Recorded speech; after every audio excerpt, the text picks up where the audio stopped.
एक दिन में लगभग 5 लाख करोड़ का मार्केट वैल्यू वाइप आउट हो गया। सेंसेक्स लगभग 1000 पॉइंट्स टूट गया। निफ्टी 24,000 के नीचे ही चल रहा है। सवाल ये है कि क्या ये सिर्फ शुरुआत है या मार्केट में कोई बड़ा हिडन ट्रिगर एक्टिवेट हो चुका है। मार्केट क्रैश हुआ क्यों, इसके पीछे बहुत सारे रीजंस हैं। तो बता दें कि इंडियन स्टॉक मार्केट ने लगातार तीसरे दिन भी गिरावट ही देखी। बीएसई सेंसेक्स 1000 पॉइंट्स गिरा, लगभग 76,000 के करीब पहुंचा। निफ्टी 50 लगभग 280 पॉइंट्स के करीब गिर के 24,000 के निचले स्तर पर ही चल रहा है।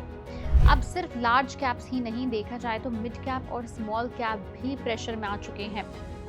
मार्केट का fear index India VIX 3% spike हो गया है, मतलब वॉलेटिलिटी और भी बढ़ रही है और फियर क्लियरली विजिबल है। इसके पीछे एक नहीं, बहुत सारे कारण हैं जो किसी भी इन्वेस्टर, आपके और मेरे जैसे, उनके लिए समझना बहुत जरूरी है। नंबर 1 है Iran versus US war tension. सबसे बड़ा ट्रिगर यही है कि मिडिल ईस्ट में अभी भी क्राइसिस चल रहा है। इतने हफ्ते बीत चुके हैं। यूएस प्रेसिडेंट डोनाल्ड ट्रंप ने ईरान पर अग्रेसिव स्टांस लिया है। यूएस ने स्ट्रेट ऑफ हॉर्मुज ब्लॉक कर दिया है। ईरान ने भी रिटेलिएट करते हुए शिप सीज करने शुरू कर दिए हैं। ये वही रूट है जहां से दुनिया का मेजर ऑयल सप्लाई पास होता है। मतलब रिस्क सिंपल है कि ऑयल सप्लाई डिसरप्ट हो सकती है। ग्लोबल पैनिक क्रिएट ऑलरेडी हो रहा है। दूसरा है ऑयल प्राइसेस ब्लास्ट हो रहे हैं, बढ़ रहे हैं।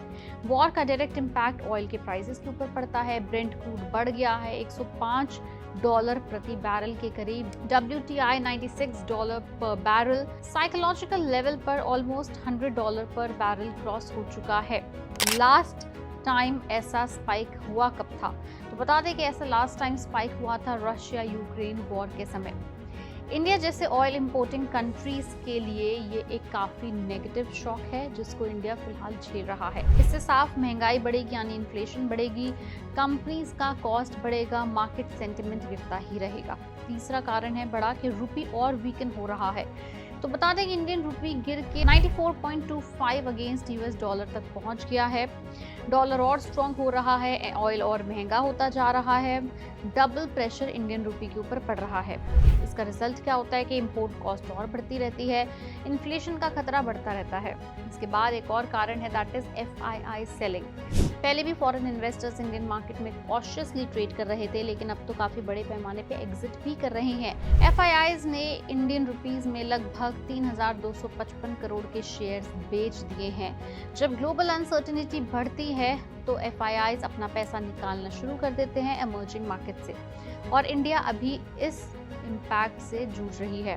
इसके बाद एक और बड़ा कारण है, that is global market weaken. Global market already काफी वीकन हो रही हैं। दुनिया भर की मार्केट्स लाल में ही दिख रही हैं।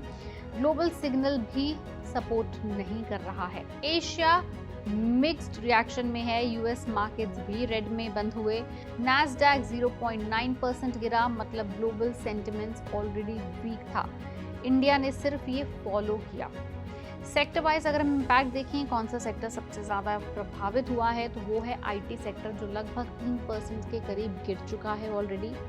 मीडिया स्टॉक्स भी काफ़ी ज़्यादा प्रेशर में है, और ओवरऑल ब्रेथ देखो तो लगभग 2200 प्लस स्टॉक्स ऑलरेडी गिरे हुए हैं।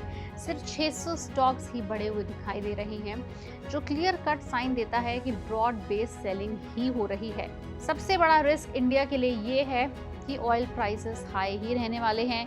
रुपी अगर वीक रहेगा तो इन्फ्लेशन प्रेशर में रहेगी, इन्फ्लेशन बढ़ेगी। लेकिन यहाँ पर एक अपॉर्चुनिटी भी दिखती है कि अगर India alternative energy, for example green hydrogen पर फास्ट काम करता है तो लॉन्ग टर्म में ऑयल डिपेंडेंसी कम हो सकती है।